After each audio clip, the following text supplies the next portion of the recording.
Fala pessoal, tudo bem com vocês? Eu sou o engenheiro Marcelo e nesse vídeo eu vou falar sobre projeto de prefeitura.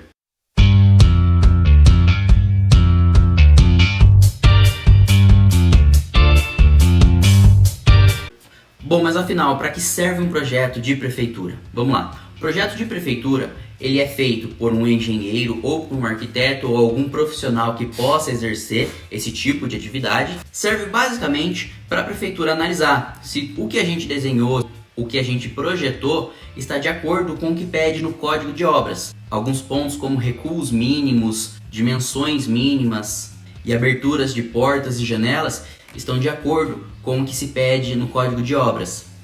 O primeiro projeto que a gente deve analisar é o projeto da planta baixa. Esse aqui é basicamente o layout da casa, aquele primeiro projeto que a gente gosta de ver, gosta de analisar, de pensar, discutir ali com o arquiteto. Ele basicamente deve conter o nome dos ambientes e as suas áreas. Nessa situação aqui, por exemplo, nós temos o quarto 1 com uma área de 7,5 metros. Além disso, a gente tem também as cotas, né, de cada lado. Essa parede ela tem 2,5 metros, essa outra ela tem 3 metros. A janela já deve estar especificada em qual parede vai ficar e devidamente nomeada, como nós temos aqui J1 com 1,30 m de largura, 1 metro de altura e 1,10 m de peitoril. A mesma coisa deve ser feito para a porta. Porém, para não ficar um desenho muito sujo, e esse é um outro ponto muito importante que a gente também deve observar, de não deixar o desenho muito poluído, com muita informação, colocar apenas uma nomenclatura, como está nessa situação, porta 1. A gente pode ver que aqui embaixo a gente tem um outro modelo de porta e nomeado diferente, como porta 2. A planta baixa também deve conter aqui aonde passa a nossa linha de corte. Nessa situação, por exemplo, nós temos o nosso corte B, passa nesse sentido horizontal, e temos o nosso corte A, que passa nesse sentido vertical. Além disso, também é importante que a gente desenhe quais são as medidas reais do terreno. Nessa situação, por exemplo, a gente tem um terreno de 30 metros de comprimento por 15 metros de largura. E um ponto muito importante que a gente tem que sempre que observar é que essas medidas no desenho têm que estar exatamente iguais ao que está no documento do terreno. Geralmente a matrícula do terreno consta as dimensões reais daquele terreno, e se tiver divergência, algum tipo de erro ali, alguma coisa diferente, a prefeitura vai soltar um comunique, se o seu projeto vai voltar, você vai ter que fazer uma alteração e começar todo o trâmite de novo. O segundo projeto que deve conter também numa prancha de prefeitura é a planta de cobertura.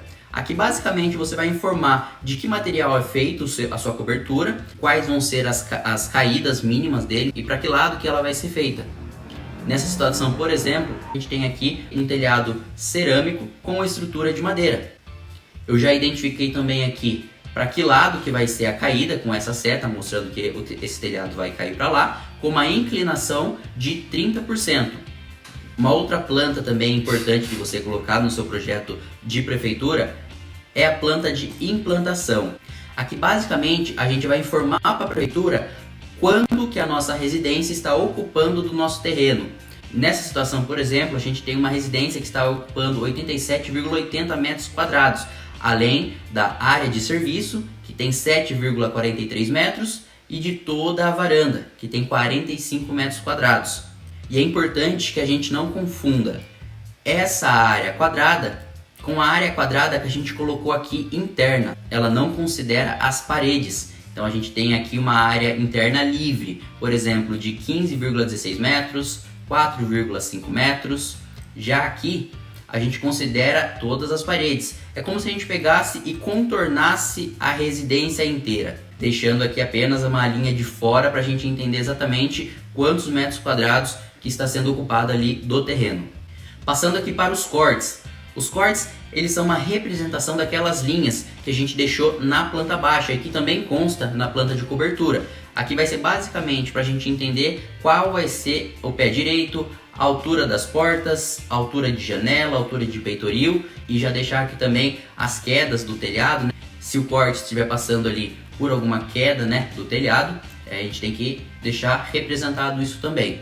E todas as outras características, às vezes o projeto tem algum detalhe que não aparece na planta baixa, então a gente já tem que deixar especificado aqui no corte. Esse aqui no caso é o corte B.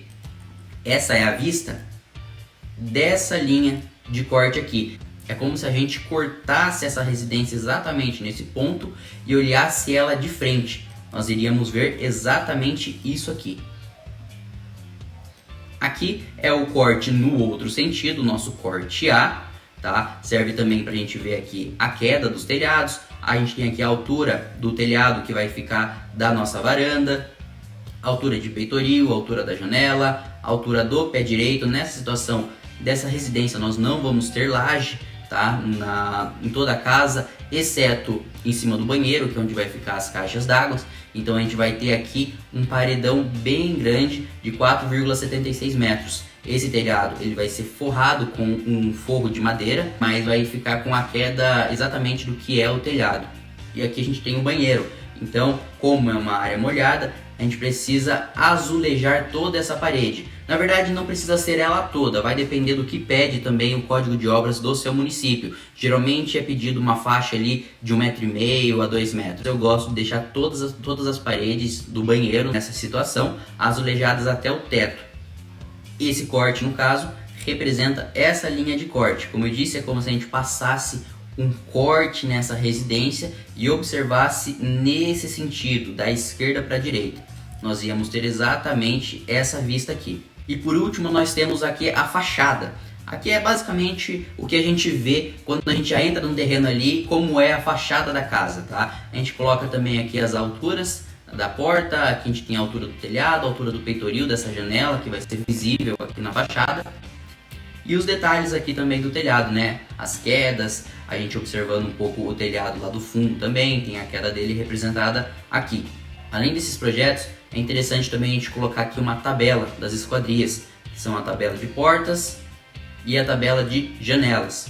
Lembra que lá na planta baixa eu já deixei especificado exatamente a largura, a altura e o peitoril de cada janela? Aqui eu faço isso de forma resumida. Eu coloco o nome da janela, sua largura, sua altura, o peitoril e aqui eu acrescento a quantidade de janelas também. Na porta eu só deixei nomeado o P1 e o P2, mas aqui nessa tabela de porta eu já especifico também a largura da porta, a altura, se ela é de abrir, se ela é de correr e a quantidade também de portas. Bom, o projeto de prefeitura é basicamente isso de forma bem resumida. Consulte na sua prefeitura, no código de obras, se ele precisa de mais algumas características. A sua prefeitura também pode exigir um projeto de fossa séptica, caso você não tenha aí no seu terreno uma coleta de esgoto que é feita ali pela prefeitura. Então ela vai exigir também esse tipo de coleta. Mas vai realmente depender de prefeitura para prefeitura. O básico que deve conter na folha é basicamente esses projetos que eu acabei de mostrar. Aí também vai depender de cada projetista.